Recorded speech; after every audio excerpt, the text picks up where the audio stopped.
30. April. Dearest Suzie, I feel a lot better today than I did yesterday.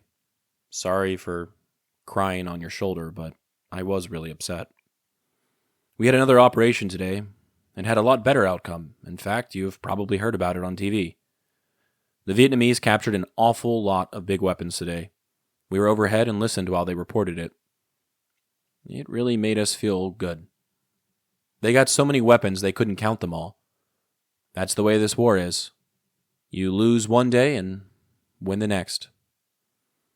The doctor met me when I got in tonight with bad news. Charlie had raided a Jeep and got into some razor blades and tried to eat them. He didn't cut his mouth, but he did cut his hand. The doctor caught him and was going to clean it up for him since I wasn't there. Anyway, when he got Charlie in the dispensary, he got scared and wet on the dock. The doc lost his hold on him and Charlie got away. They couldn't catch him again, so they finally opened the door and let him out. He did say the cut wasn't bad, though. This paper I'm sending you is a short timer's calendar.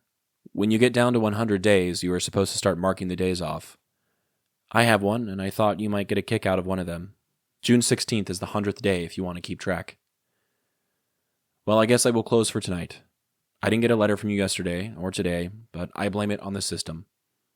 Did you get Billy a watch? I love you all very much, and I miss you. All my love. Bill. In this letter, we meet Popi on the other side of a breaking point. This letter doesn't read like a victory lap, even though he describes what sounds like a successful mission. You probably heard about it on TV, he writes. South Vietnamese forces captured a massive haul of Viet Cong weapons, too many to count. From the sky, Popi listened to the reports roll in over the radio. It was a rare good day. A day where the operations didn't fall apart. A day where the enemy didn't get away entirely. But you can still feel the flatness behind the words. His heart wasn't in it.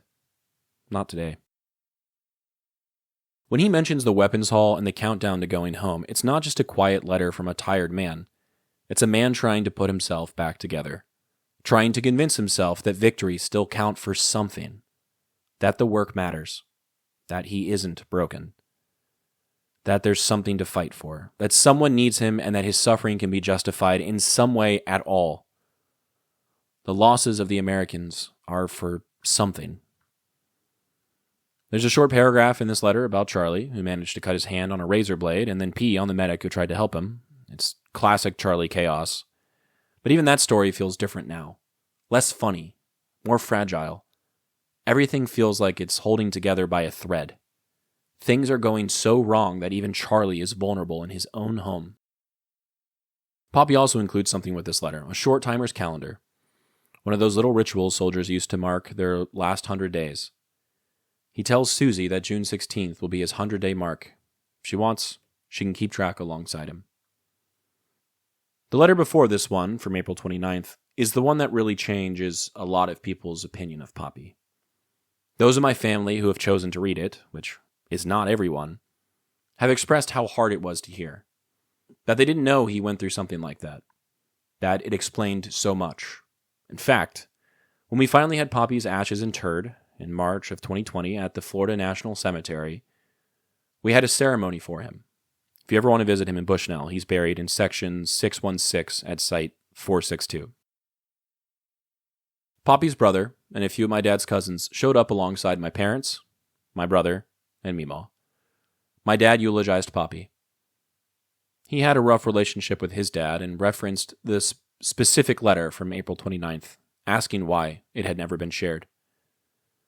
My dad wished, through tears, even a decade after his dad's passing, that there was honesty, that there was truth, that people were open and willing to share. Had Popi talked about these things before his passing, would they have made him feel better? Would they have made the family closer, or would it have undone any of the pain he caused? Probably not. But it at least would have provided some perspective. It would have helped in understanding a complex, quiet, and fragile old man. Maybe one day I'll share my dad's eulogy with you. Maybe after he hears this, he'll let me know if he's comfortable with that. We'll see. Either way, I just want to state the obvious. He should not have been sorry for crying on his wife's shoulder. He had a right to be upset. If you're listening to this and you need to hear it, please don't be afraid to cry on your loved one's shoulders. They're always going to be there for you. As for the loved ones, don't be afraid to ask for honesty. Be a person people are comfortable speaking to. You'll regret not doing it while you can. The photo I chose for today is of Charlie. He's sitting on gravel in a green little sweater or shirt. He's on a rope as a leash. At least here's some example of Charlie not running around on his own, causing chaos. Perhaps Popi began keeping him on this rope after he cut his hand.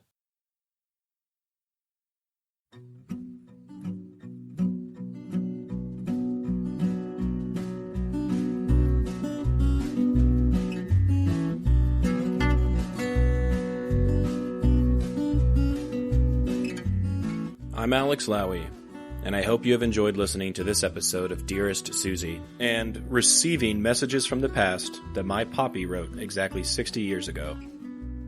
I sincerely appreciate your time and interest. Please consider following the podcast on your preferred platform, and if you're enjoying it, I kindly ask that you take the time to rate the show and leave a review. Also, please follow the project on YouTube, X, and Instagram. All likes, comments, shares, and reviews will help grow the reach of this story. The links for these things should be in the description of this episode. Please feel free to email me at dearestsuziepodcast@gmail.com if you have anything you'd like to say. I'd love to chat or to hear about your stories as well. Thank you for listening, and God bless.